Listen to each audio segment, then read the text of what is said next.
Hill sponsors Joshua versus Breazeale on Sky Sports Box Office.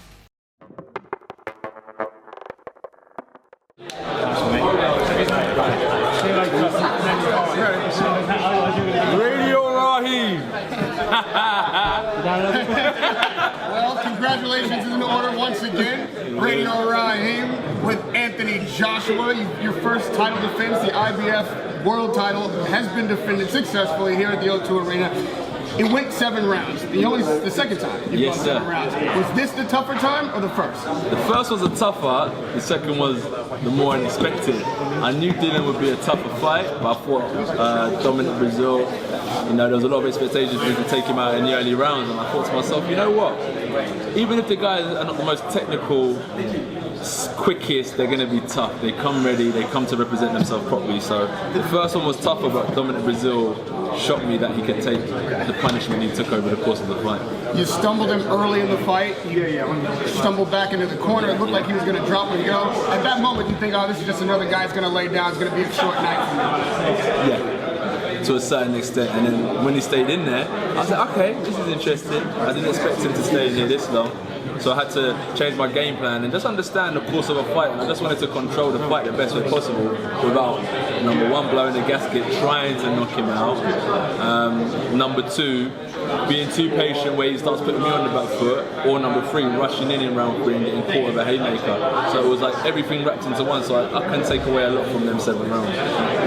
It appeared that Breazeale hit you with cleaner shots, even than Dylan White, but you didn't buckle. It didn't really fluster you much. On the course of this fight, did you figure a way to absorb shots better to take punches? Yeah, it was tough because I had done a long camp sparring southpaws, and this camp, no excuses. I had a cold, so much commitments outside of the ring, so I was trying to adapt back to sparring with orthodox fighters. So I was trying to ride the shot, come back with an uppercut hook, slip the right, slip the jab, come back with a hook. You can see I was trying to counter him with my left hook. So I was just trying to do new things, and it was just hard because, as I said, sparring the southpaws for so long, I had to kind of switch it once again. But it's all good though. I enjoyed the fight, and I got a lot of respect for Dominic Breazeale. And I told him straight after the fight, just get back in the gym and pick up where you left off. It's the first time we've seen blood on your face. Yeah. And I noticed you seem to have a Bruce Lee moment. You saw the glove, you saw the blood, and all of a sudden things got really serious and crisp. Is that what happened in your mind? Of course, it's serious business. He was bleeding, I was bleeding. It was a good moment because I think that's what the fans want to see, that I am human. You know what I'm saying? In UK, trust me, I don't know what it's like anywhere else, but in UK, it's like they love you when you lose because they know that, you're just a normal person. UK people are very humble and they support losers and stuff like that. So when the blood comes, they're like, he is actually bleeding. He can take a shot, And I knew that it came because I was being a bit patient. He was trying to build into the fight, into the later rounds. So let me just step up my game, double up the jab, and I thought I'll be able to take him out in the later rounds. So I played him at his own game. Well, just to wrap up, it's been a long night, and you've been busy over this past year. Taking these kind of fights, this is one that went into the 7th. Are you starting to feel a little fatigued? Is it time to take a little break before the next one? 100%. Camps are 3 months, and then we had 2 weeks off, then straight back in the gym. So it's interesting. I don't think it's a break, but we've got a chance to fight in November, and I'm going to jump at the opportunity, which is good because I have a window of opportunity to catch up with my family before I throw myself away again. So I won't say it's so much of a break. I think it's a good time for a fight to happen rather than being another 2 months away. A rest, not a break. You have a name for November. Who's the target? We was going to go for the big man, hopefully, but plans have changed. So I'm not too sure.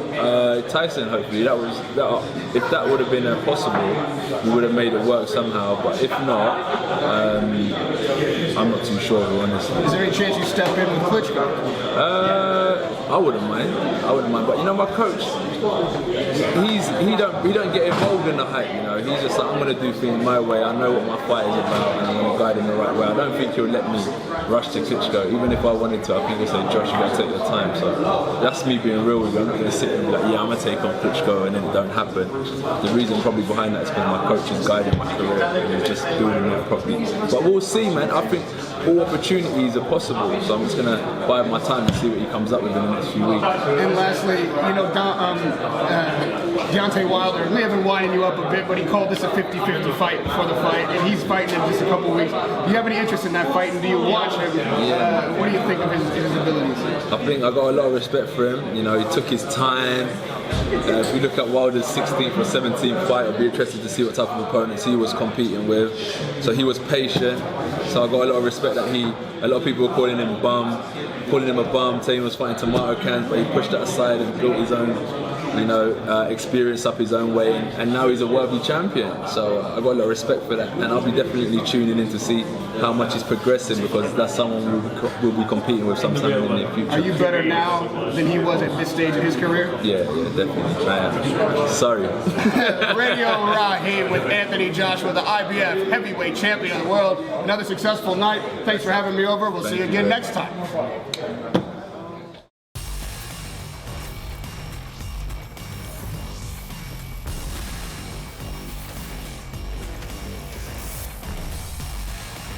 William Hill sponsors Joshua versus Breazeale on Sky Sports Box Office.